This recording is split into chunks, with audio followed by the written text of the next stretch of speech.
It's a series that really shows emerging talents who are redefining possibilities in their field. And tonight, we're very honoured to have food Instagrammers here, Julie and Dan Resnick, who are co-founders of Feedfeed.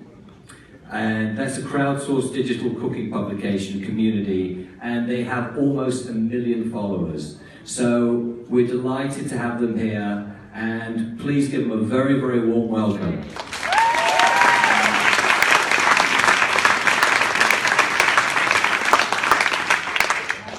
Hi, and welcome everyone. Thanks, Morris. And a big thanks to Samsung 837 for having us here tonight. I'm Julie Resnick from Feedfeed, and this is Dan, my husband and co-founder. Feedfeed is a social media community and website that we started because we love food.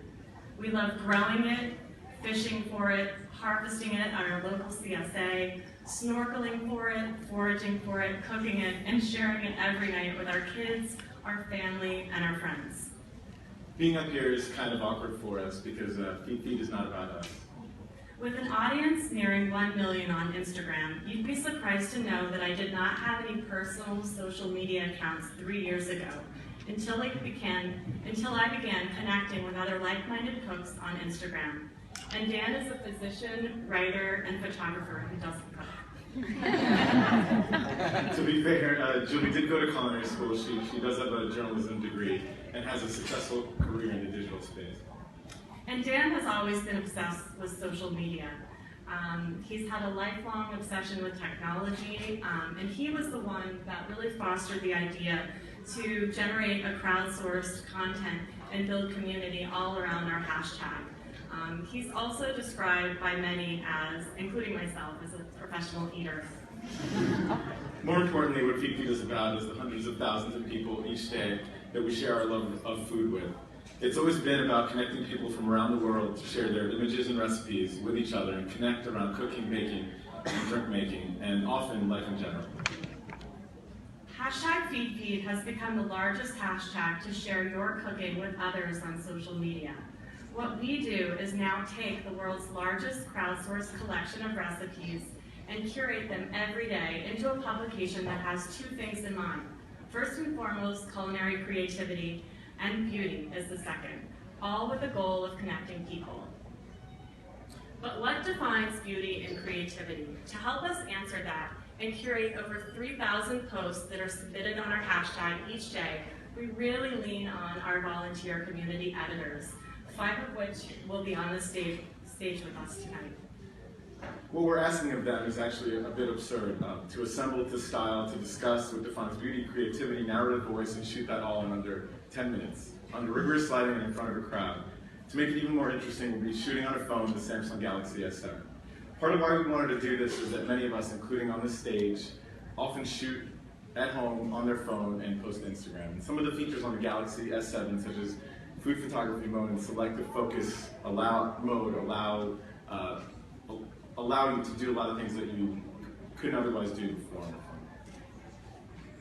So with no time to waste, let's get to work.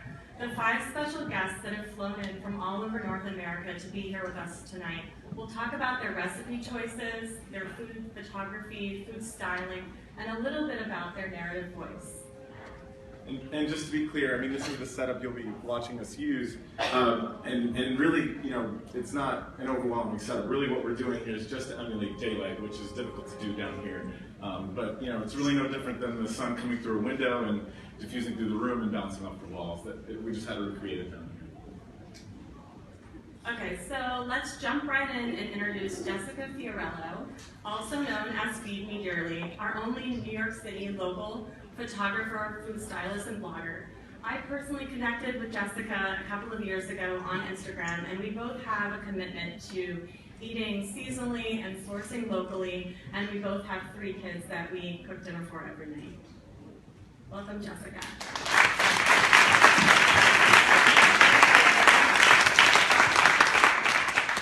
Hi everyone, is my mic on? Yeah. Loud enough? Okay, good. I am going to be styling this soup. It's a pea soup, and it's got mint and chive oil and dukkha and coconut milk. It's one of my favorite things to style, and I'll talk to you a little bit about things that I really love to bring out when I'm styling my shots. But I want to talk for a second about mobile photography, because almost all of my shots on Instagram are done on my mobile phone. It's really important for me to have my mobile phone near me because I cook a lot of stuff from the farmer's market.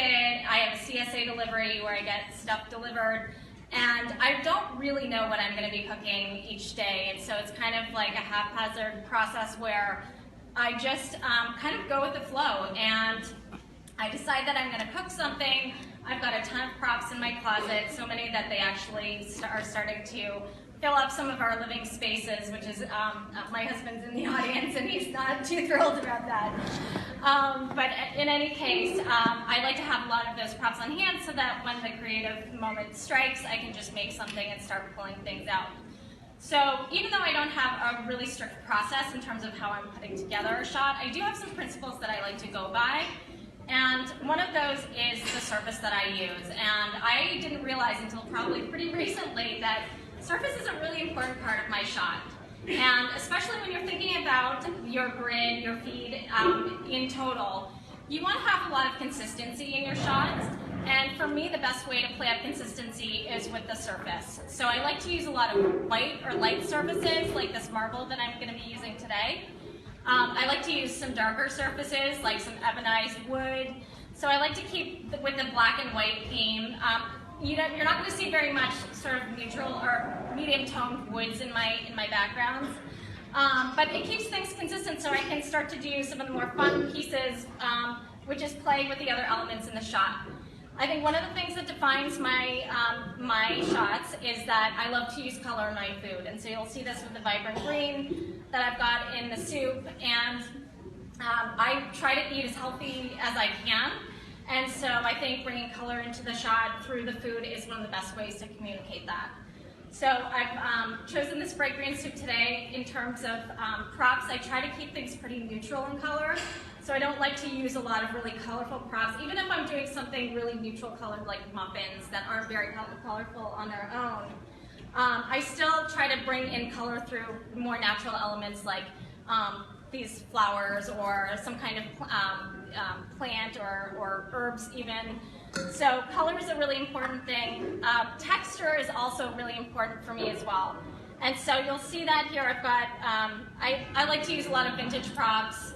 And so you'll see this, this great spoon right here. It's got a lot of texture to it. Another piece is textiles, so I use a lot of textiles. I really love to use cheesecloth, and if you're interested, you can buy this stuff on Etsy, and I buy lots of different colors of cheesecloth. I think it just gives a really nice ethereal look to your shot without adding a lot of heaviness that can come from really sort of like very vividly patterned textiles. So I try to keep the textiles minimal so that the focus is on the food itself. Other things that can add texture are things like garnishes. I love to use dukkha, and that's what I'm using today, because it adds that sort of graininess, adds a lot to something that's really flat like a soup. So I'll use things like chia seeds or flax seeds. Dukkha is another favorite. This flake salt right here is also one of my favorites to use.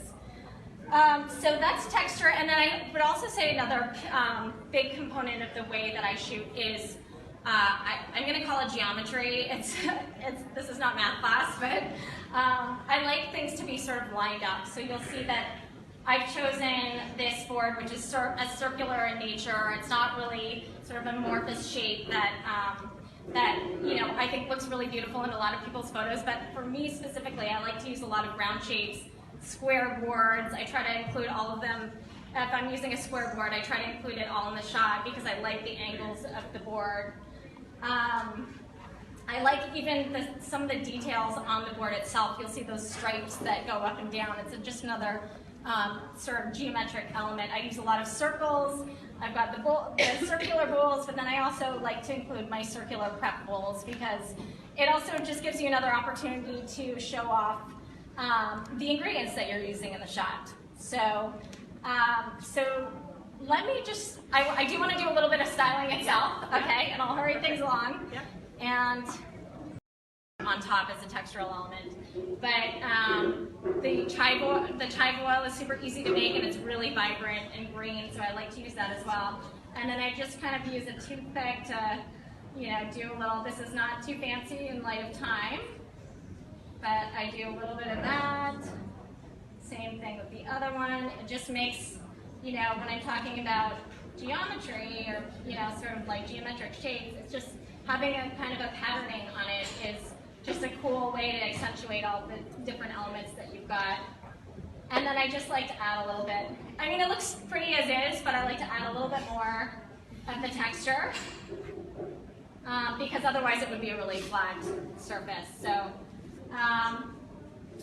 that's basically the styling of the shot. Once I'm really happy with the shot, that'll take usually a lot more time than this. But then I go to start photographing. And do you have can I grab the phone for me, Brian? Thank you. I think it's interesting how thorough Jessica's sort of discussion of her process is, because it really speaks to the way that she's created a process that allows her to be consistent. I think her narrative, becomes very evident to her audience on Instagram, for example, because she does, I'm sure she's creative and does different things each time, but there's a certain consistency to it that allows her audience to sort of know what to expect as well. And thank you, Dan. I also like to take a bunch of different layers of shots, really high up, really low down, so you can get that texture up right close.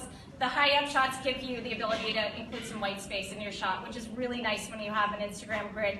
I don't like it when all of my shots are just full of stuff, and there's almost no breathing room between the shots. So giving that white space just lets your photos breathe a little bit, which I think is really nice. I do want to spend a second talking about editing because it's also really important to my process. I like to do, most of this I can just do in the native app on the phone, but I like to saturate the colors a little bit. I like to, especially if I can get in and actually saturate the soup itself, I sometimes do that in a little bit more sort of complicated post-processing, which is all, you're able to do all of it on a mobile phone. But I like to add some contrast to the shots. I like to sharpen things, probably to the point where I'm sharpening too much, so I gotta work on that. But yeah, it's all kind of a work in process, and my style has evolved so much over the past couple of years. I would say that just keep working and keep improving, and your style is gonna be, it's gonna continue to evolve, and that's a great thing. So I appreciate your time, and I know that there's a Q&A after, so if anyone has any more specific questions, I'm happy to answer them. But I've done pizzas, I've done avocado toast, which is a huge hit as well. But when you're thinking about what you want to video, think about like the big movements within the recipe. So obviously, a pie has rolling out the pie dough, adding the filling, creating the lattice. There's big movements that talk about the recipe within there. So let me get started. Cool. So I already rolled out the pie dough. Sorry.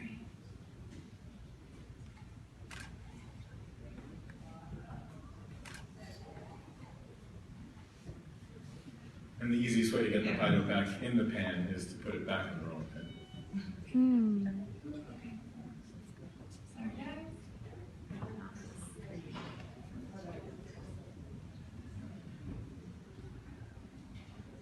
I'm not sure this is recording. Okay.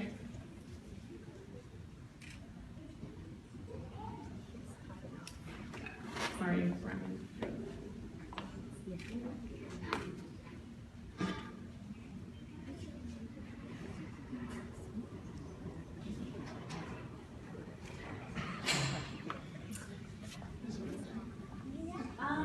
Okay. I think it's okay. You have it coming back on? Yeah.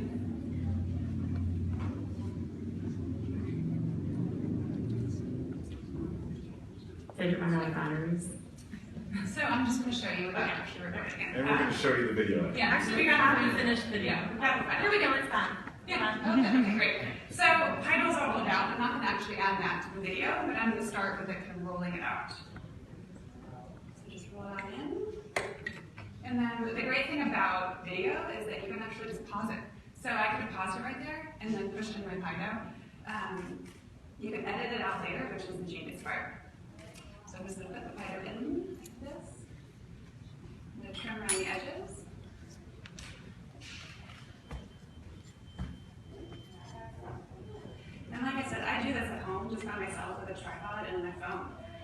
any artificial lighting, I just kind of pull it up to a window and then go from there. So it really is possible to do video without having a full team behind you. You can just use your phone, and it makes it really easy. I do edit in Photoshop, I'll pull it out, and that's only because I want to see it on a bigger screen. I think I'm like an old lady like that, but I need to see it on a kind of big screen to know what I'm doing. But there's tons of editing apps out there for your phone, and then you also can edit in like the native camera. So I've added my crust, and I kind of like that it's a little messy. I think it adds a little texture. I'm going to add some strawberries, the filling. So this is just a strawberry filling. In the video I'll show you in a minute, I added some cherries too.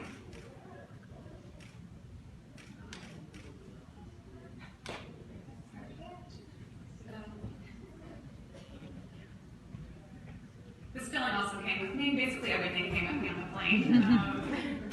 I'm very attached to it. Can someone grab a paper towel? Making a mess, sorry. Yeah. It's kind of like it. Actually, you're right. It looks good. Yeah. Forget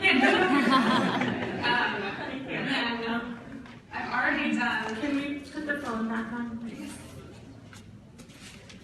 I've already cut out my lattice crust. So I like the fun modern, called modern lattice. So we have thick crust, a braid, because everyone loves a braid, and just different shapes. So let me assemble this. Yeah. So I've never assembled a lattice in front of 200 people, but no pressure, right? That's not true to 100,000 people I online. know, yeah. That was the comfort of my own kitchen. Just add it in. And so when you guys see the video in a minute, you'll notice that I place a lot of emphasis on the actual lattice. I want people to learn how to make a lattice from this video. They watched it a couple times, it's slower, so you can actually see the different steps in it. They're rolling out the pie dough, I'm pretty sure everyone's going to do that. But the lattice, I think, can sometimes be intimidating. And that's what I really love about your recipes and you know, the way that you show them through your photography and through these videos is they do really teach someone, and you walk away learning something. I think the pizza video, you know, oftentimes people don't think to make a pizza in a skillet, and you know, it was beautiful, and you know, the ingredients you chose, just like this. And from that video, I wanted to show you that, you know, everyone tries to get this really crispy, crusty pizza at home, and you have a cast iron skillet. Just start it on the stovetop, and then cook it in there, and then put it in the oven, and it makes amazing pizza. Right. Okay, sorry. And that one you did with stop motion rather than a... Yes.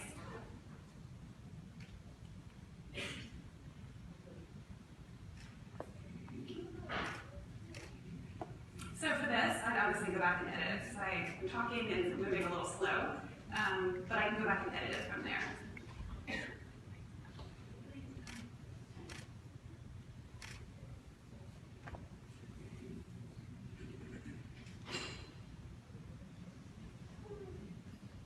Oops, we lost the phone again.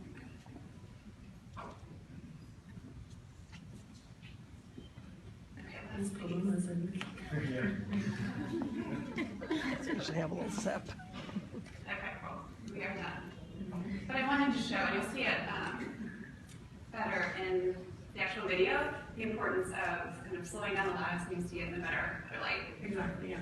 So next, I am going to just add a little egg wash. And then in this, I actually videoed this part because I thought it was fun and pretty. And Amanda, just tell for those people that don't know why would you add an egg wash to the top? So egg wash is adding, it's going to add color when you bake it. You can bake it like this, but it's going to add that kind of deep, rich color once you bake it. I use half and half and egg yolk just to add a little fat to it. Just give it a big brush.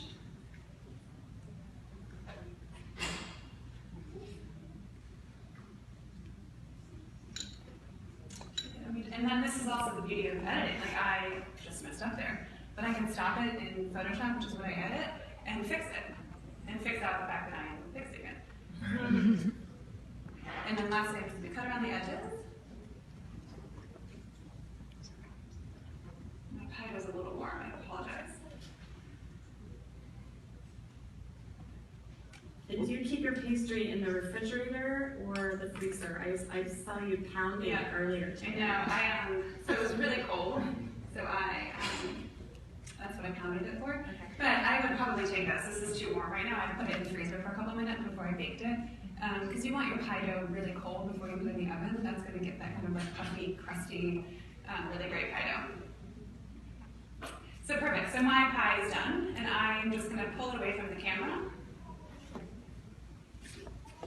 And then swap in my finished pie.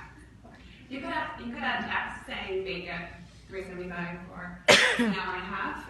I just kind of like leaving it plain. But that's something you can obviously add in post-production. I'm gonna get you a paper towel. Great, thank you. And what makes you decide to do stop motion versus regular?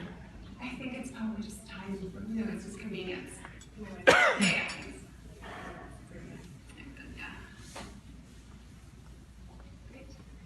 So, like I was saying earlier, I do have this finished pie. It did travel a long distance with me, so it's a little busted, but I think it's for this instance.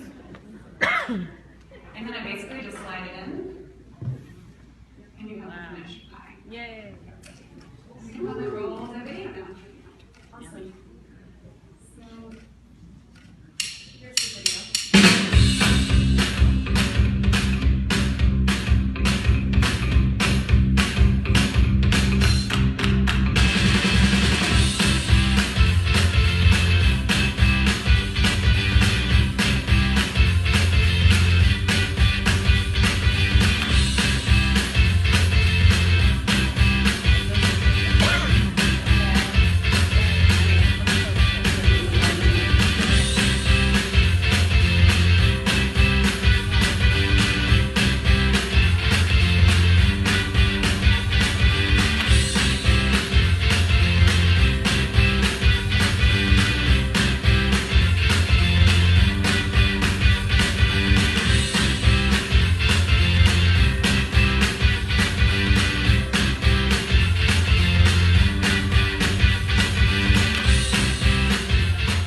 Yummy. Oh.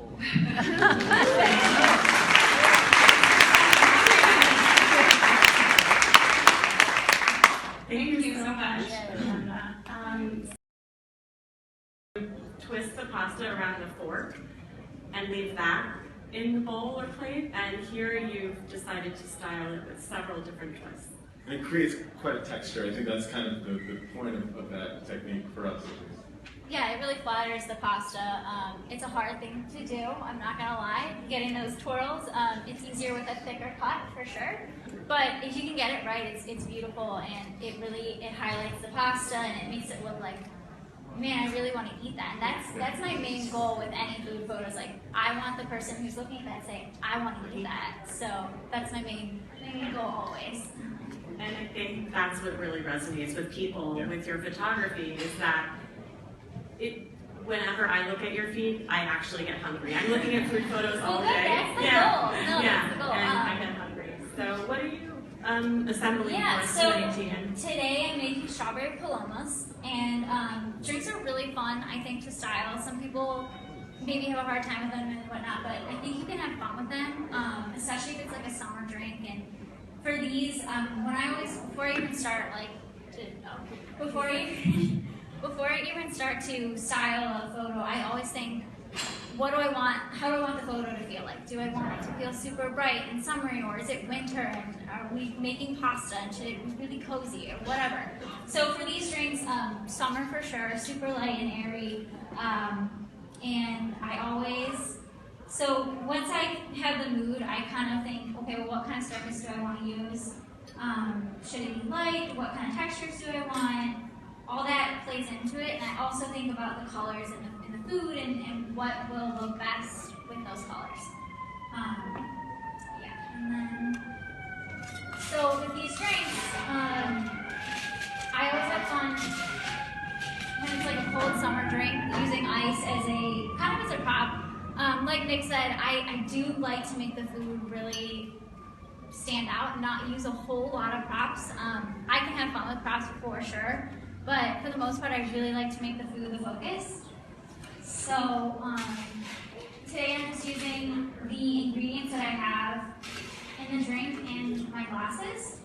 And so these are strawberry and grapefruit palomas. That's right, yeah. So you've got some really nice tequila in there and the crushed ice. And I like the addition in this recipe. You've brewed chamomile tea and added that to the Yeah, I made these for like a spring drink in my grocery store. I live in the mountains and we had chamomile and I was so excited about it. So I made a chamomile simple syrup and it worked really well. So with these, they're strawberry, and what I did was I strained the like muddled strawberries out so that you could put fresh, pretty strawberries in. And whenever I'm styling, I always do it like, sometimes you take stuff out, sometimes you take it away, and you just kind of put them in there, and whatever like looks good. There's no certain thought process to it. It just kind of flows, and if it doesn't look good, you remove and you fix and you adjust. At least that's how it is for me. So I'm just gonna add the strawberries, and then I like to kind of mess up the shot because like a perfect photo isn't something that I personally desire. So I'll throw some ice down here.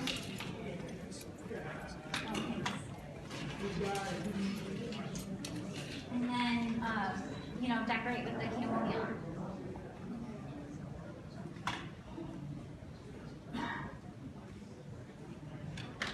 Yeah, I think that's been a common factor in the last, grade with people that were styling, is that they use the ingredients that were in what they made to style around.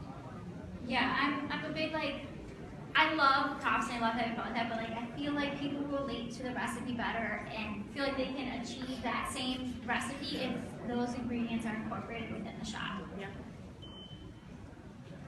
Yeah, it tells the story. Yeah, it does. So, and then I just kind of throw some of the chamomile on the table and kind of just go with it and see. And then normally I'll take a shot, and if it doesn't look good, readjust and all that. And the scissor is a legitimate prop here because you were using it. Oh yeah. No. Sometimes scissors are overused, but I mean, I use scissors like if you're taking a Christmas shot for some reason. They're really big at Christmas time and they're fun. So, okay. Should I just? Yeah. Do you know how to take it out? Brian? Sorry. Can you keep the shot? And do you want us to get the background? it's okay. Should I just go? Yeah. So, actually, and so I don't, looking at it at a different angle, I'm always just kind of fixing and adjusting, and I think it needs more strawberries, so we'll go for it. And cocktails are often great as a profile shot, but we did that actually earlier, and we'll show you that. But in this case, we'll try another one.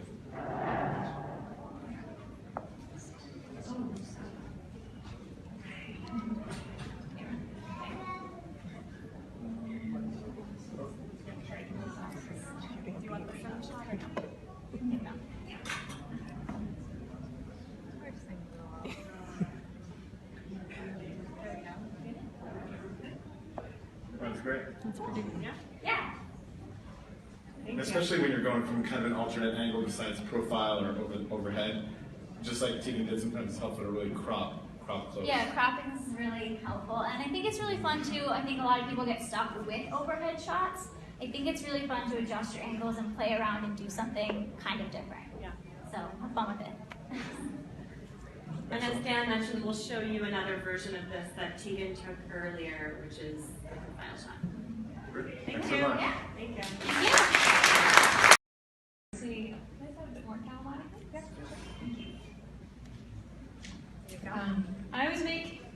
I style the shot in relevance to what I'm making. So macarons, for example, they're very dainty, they're kind of, girly and they're prissy. So I'm choosing a white marble background and flowers, because they're prissy, girly. And, I'm trying to keep it very clean. I don't want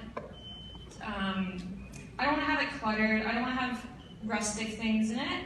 Like if I'm doing a pie or if I'm doing, something a bit more homemade, I did a rhubarb tart a few weeks ago. I'll definitely bring out my linen napkins, which add great texture. I love using linen, especially white or off-white linen. And that always adds a really nice texture to everything. But it's rustic, so that's not something I want to use for this. And I like to have the flowers kind of in a relevant color to what I'm doing as well. So obviously the pinks and the reds and everything, it's really nice. And then I'm actually going to have some here.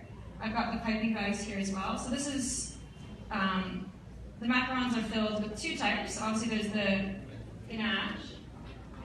So there's the ganache, which is the strawberry ganache with white chocolate on the outside, and then a little bit of rhubarb compote with orange zest and vanilla. I'm just going to top it up a little bit.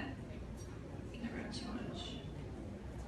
And we always notice in your shots, Megan, that the dessert is really kind of front and center. And I think it's your background as a pastry cook, and just these pastries are amazing that you make, and they just...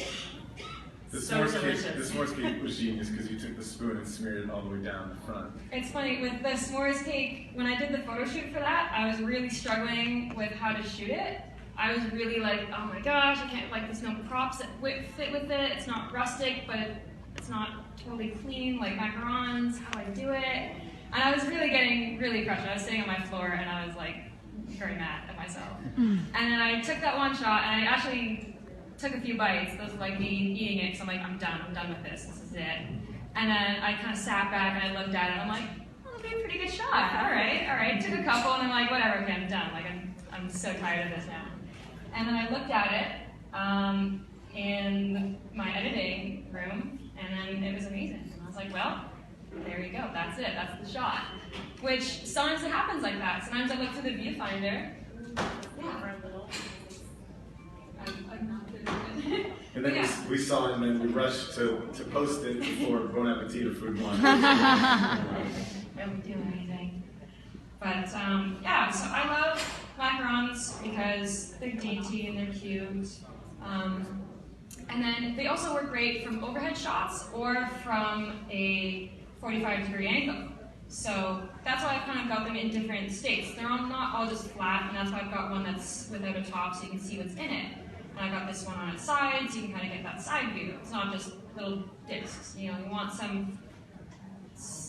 a look at what it is you're shooting from all angles. Not just have one shot like this, and that's how you see it, and one shot like this. You want to kind of change it up and give something interesting to it.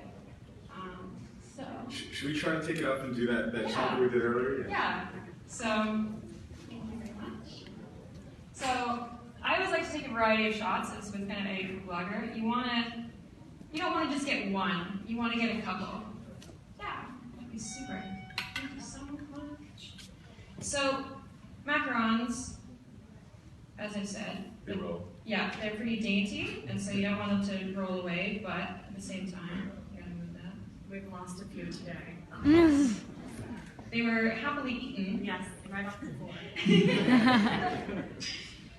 Okay, and so what's really cool is you can go to this mode and you go to selective focus, and then you can actually select this. So you're selecting something in the foreground to blur out the background. Yeah, and then it's kind of loading. And then so you can see a little bit. Let me get closer.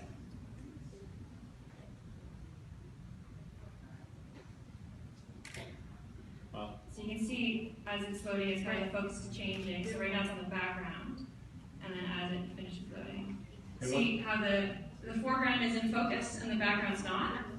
And you can actually choose to bring the background into focus and the foreground out of focus. After you've taken the shot. Yeah, that's something I find with phones. It's hard to get that depth of field, that shallow depth of field. And so what's great with this is that you can get that with the phone. You don't have to bring out your giant camera. So that's something that I really like about this phone. I think it's just so cool. So, yeah. Okay. Awesome. Thanks so much.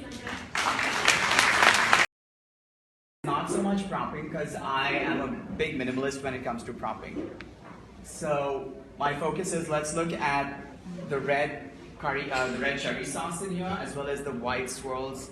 So that whole intermix brings out a really beautiful texture in the ice cream, and so the focus in this photograph is solely on the scoop. Everything else is the noise around it, and that, I feel at least, I hope you guys feel like that too, that when you look at it, your focus is solely on the scoop.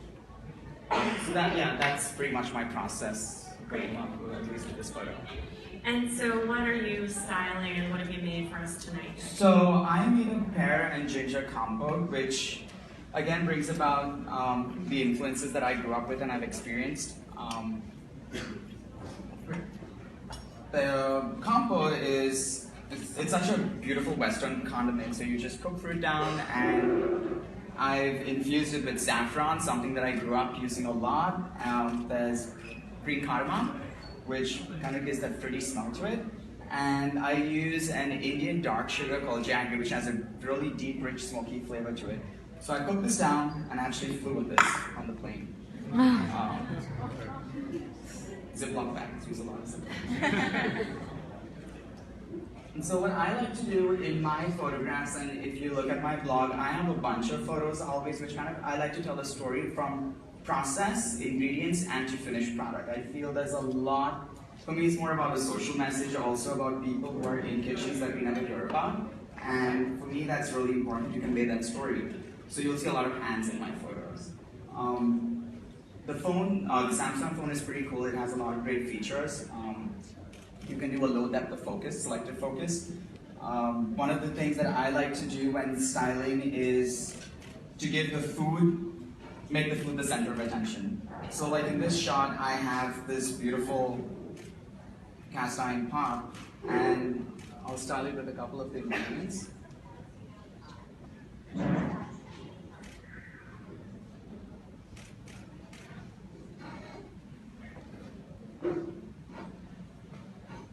And if you notice, I love negative space. I think it's because I like to do a lot of print work. So I love having a lot of negative space for the focus of the eye solely to be drawn to the subject in the photo.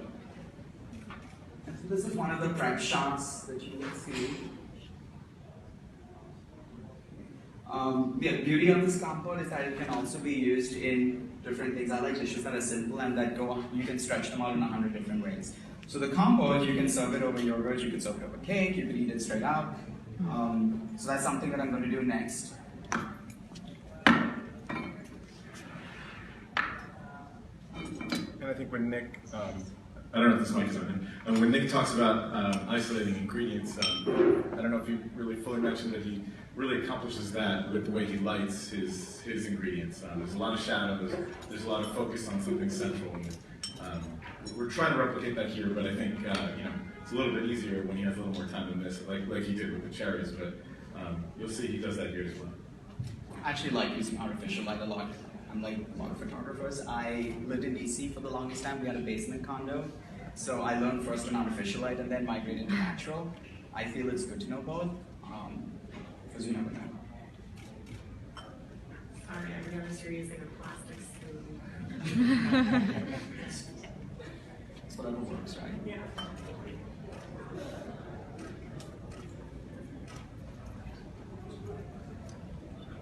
And the live feed is having trouble too. I know, right? Can you guys see okay? So I'm going to style one of these with the cake and the yogurt, so it's kind of like a trifle. This is just simple vanilla pound cake. You could toast it. I like to toast things a lot.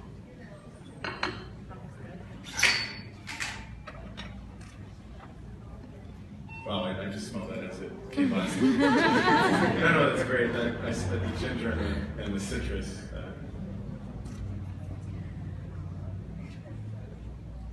So yeah, just a little bit, not too much, so you can see all the three different components here. The cake, the yogurt, and the compote on top. Brian.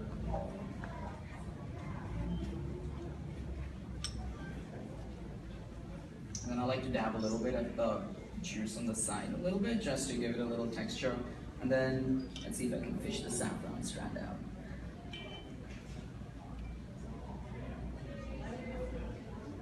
If you want to get really professional with food styling, get a couple of tweezers.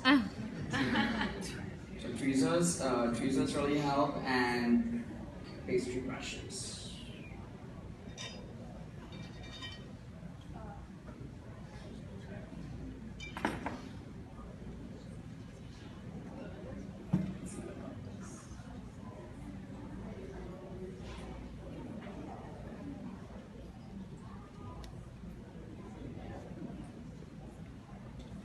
So I think next shots kind of rely on geometry a little bit as well.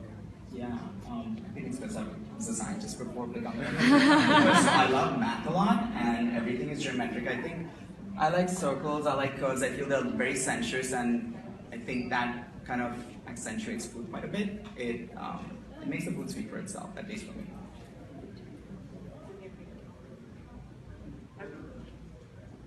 So yeah, and then ask me questions later in the Q&A. Great. Thank you guys. Be proud of them and put them out there and put them out there with confidence. I'd also say consistency. Continually posting something, especially for people you don't know. Like I think they expect every day they're putting something out there. So consistency, I think, is really important. I think this pertains maybe more to us as curators, but even to individuals, I think connecting with people should be the first focus. So you're putting out content, but you should be connecting with people as you're doing that and looking at other people's content, commenting and interacting with them, and building real relationships. I mean, we've had relationships with all these people for years now. And that was sort of how we started and why we're still doing what we do. And I think all of these people do the same thing with the community they built. Yeah, it's about being active on the platform where you're looking to gain, an audience. So you don't just log on to Instagram and post and then put your phone down. You look around for other photos and people to follow. I mean, for me, it's about connecting with as many people as possible and getting inspiration from as many people as possible. So we follow a lot of people. I think there's this notion of like, oh, I shouldn't follow too many people. A lot of big accounts follow like 3 people.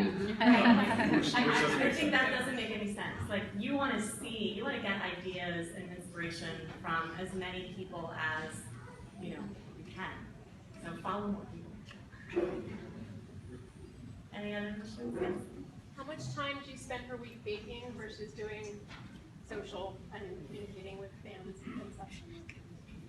For me, it's like, I'll be on Instagram on my way to work, or, I got a terrible habit of checking Instagram while I'm in bed, and that turns like, 5 minutes, I'll check Instagram, until like half an hour later, still scrolling through Instagram, I've gone like down a hole of hashtags and stuff.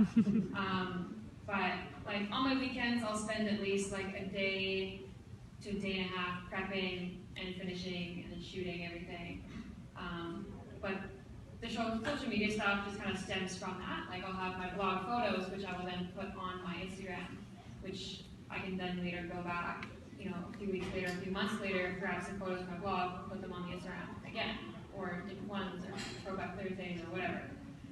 So yeah, the social media is just kind of like a daily thing, just checking in once in a while, replying to comments. I try to do that a lot. But the actual like baking and doing the grunt work of the blog is like a big chunk of my weekend.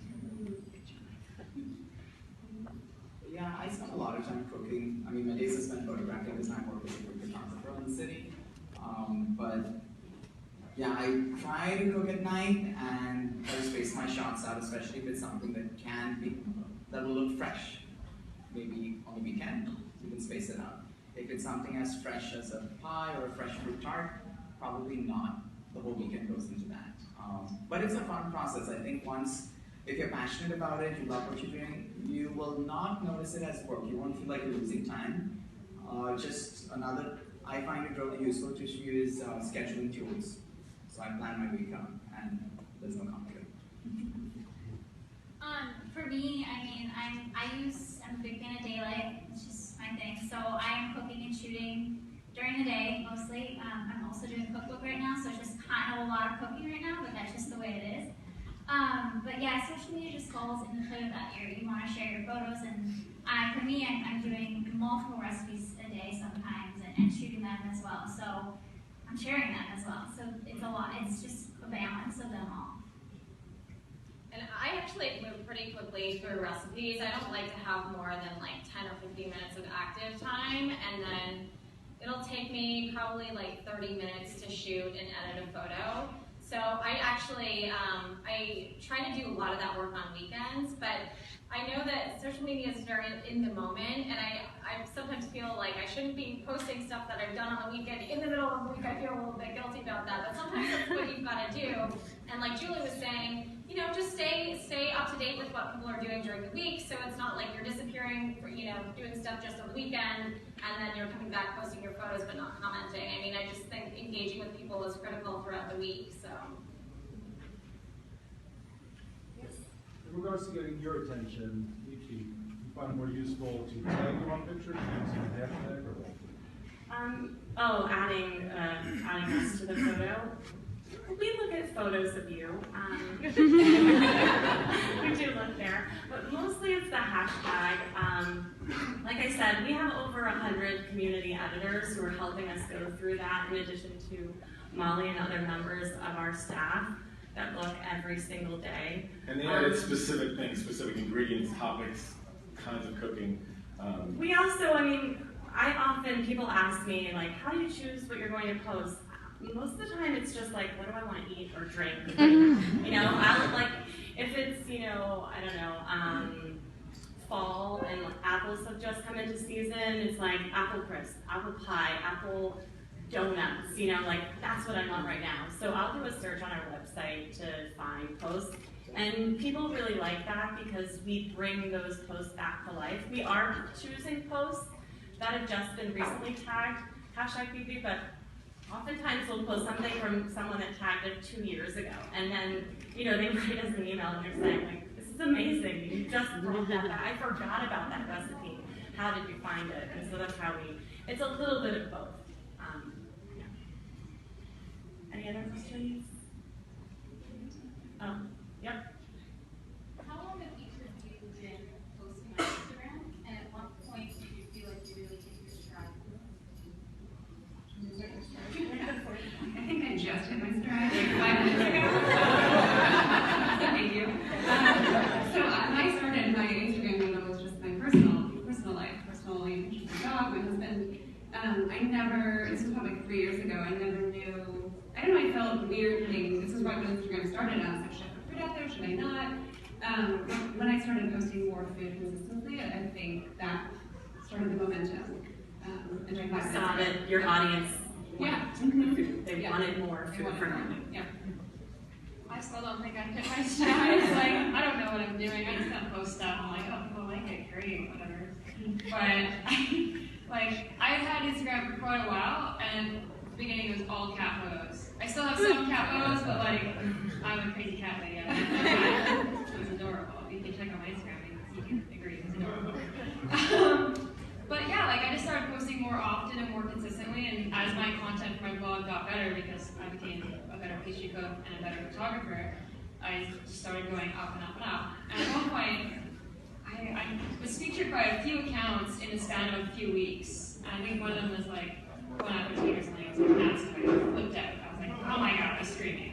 And it just went up by a few hundred, and then ever since then it's been exponential kind of growth. Instead of taking me, you know, a year to get 400 more followers, now it takes me, you know, a couple months. And I'm assuming, I'm hoping that's only going to go up even more because, you know, you got someone that likes your stuff, they're going to tag some friends, like, oh my god, look at this, it's amazing, and then so on and so forth, and it's just like this web of people that somehow like your stuff and like you.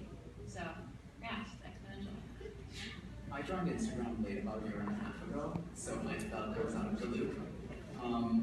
But yeah, like the girl said, just consistently post. I do post a little more than food, so there are a dog, and now we have a cat, so there are cat photos too.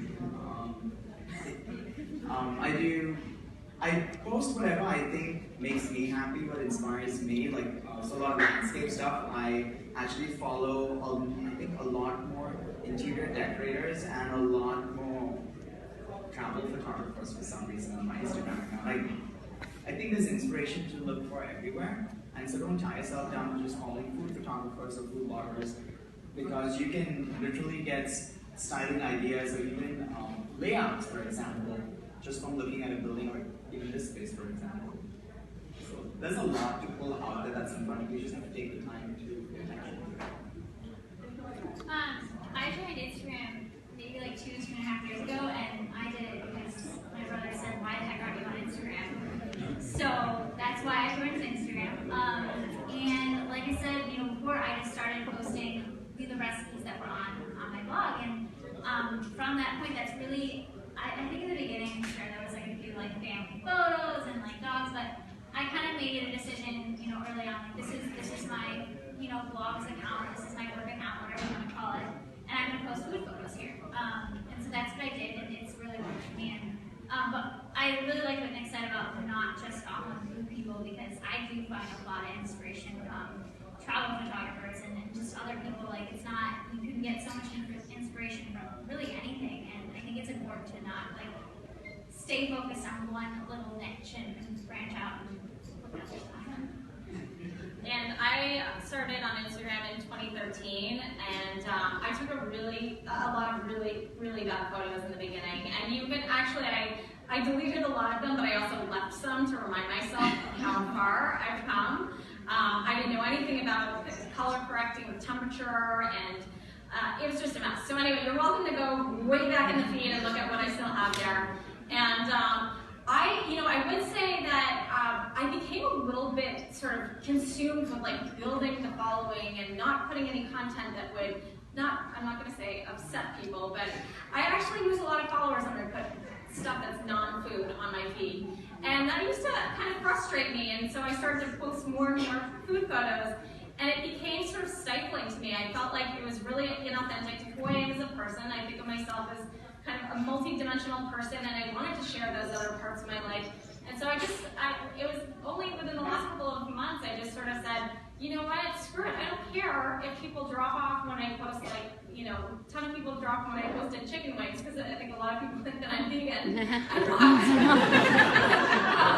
But, I just made that commitment that this is going to be authentically me. I'm not going to care about, like, the following, and this is just going to be a reflection of my life. And I think the more you approach that way, people will sort of engage with your content in a really authentic way too, and so that's sort of the best thing that you can hope for. How are we on timing? Hey, I'm wondering, I know this is a movement about using smartphones for Instagram, but how often do you guys use smartphones versus digital SLR for your blogs? I would say 95% of my work on my blog is my DSLR. The smartphone, I used it for a couple of posts because my camera's too heavy. The lens has a lot of weight when I travel, so when I'm traveling, a lot of those posts will actually have a lot of smartphone photos. But for the food photos, since I also use it kind of like a portfolio now, my idea. Yeah, I would say I'm very much the same. I take my phone traveling, and I don't like to take my DSLR traveling because it is very heavy, so those photos are on my phone, but I do like my DSLR. And I think I'm in the same camp. I do DSLR for my site, but for these videos, I just use my phone because it takes care of like the guesswork for you. I mean, my blog is 100% DSLR because, when you blow up a photo and it's on someone's like big ass like iMac thing, it's like that big. You want to have the best resolution possible.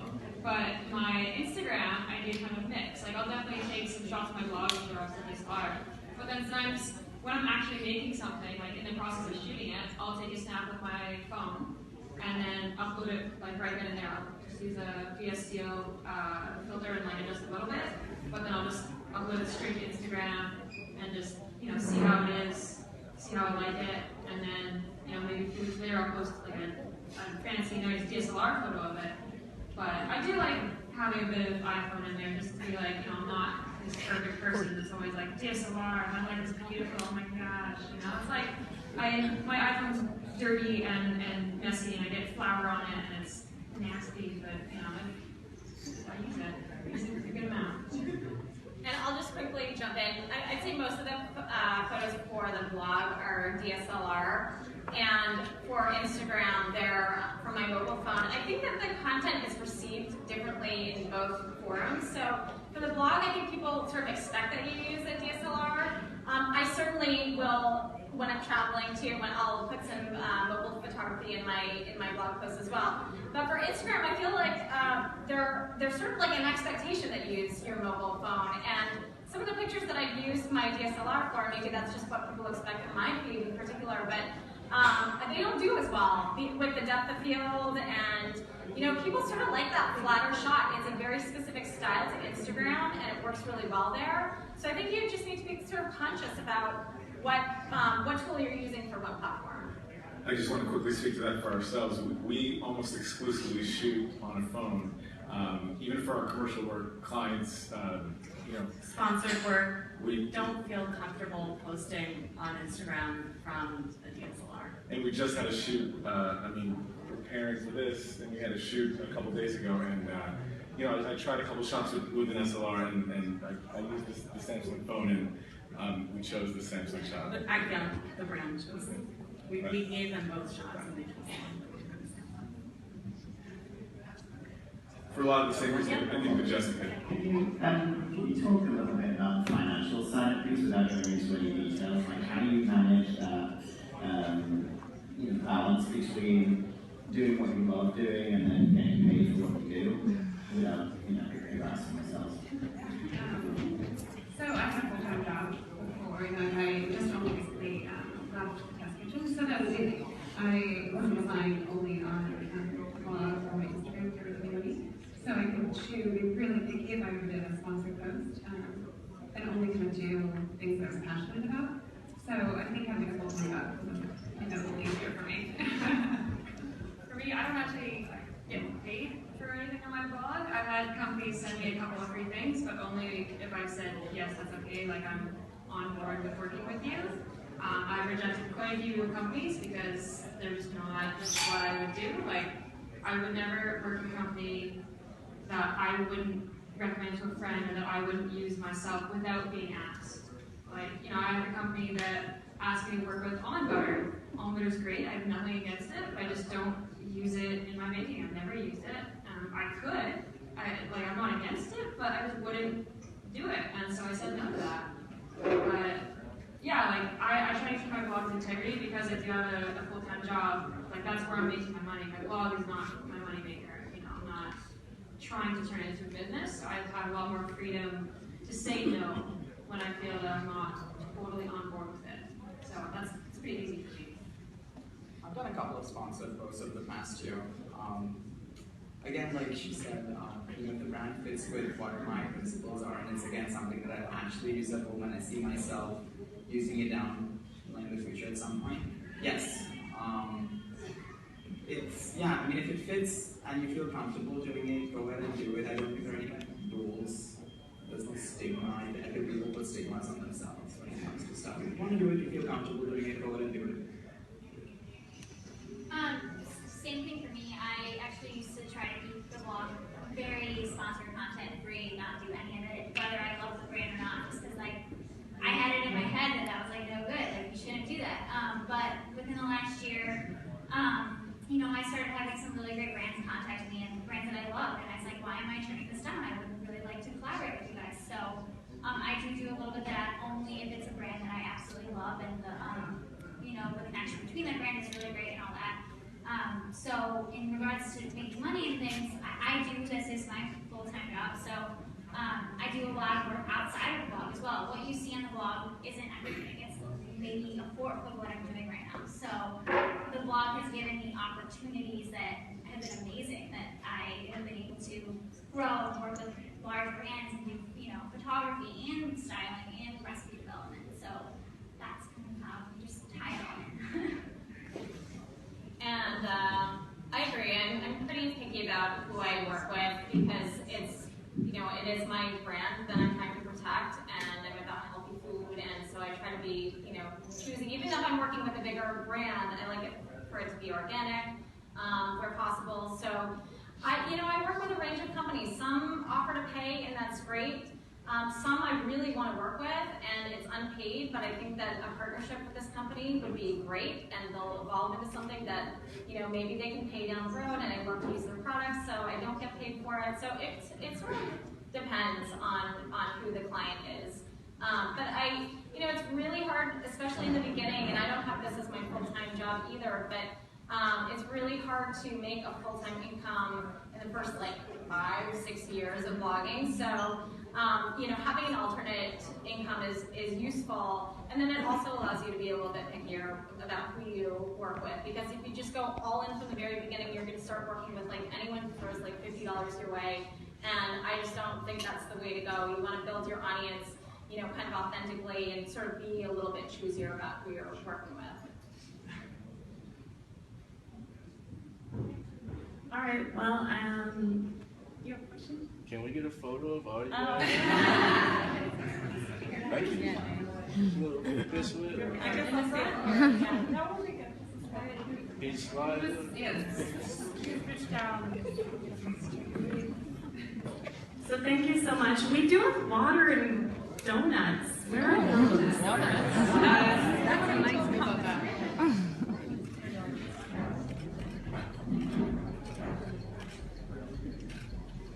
Thank you. Thank you. So again, thank you so much to all of you guys for flying in, for walking over. And thanks so much to our audience, and again to Samsung 837. This space is amazing. Please check it out and check out their products. They're really cool. Great.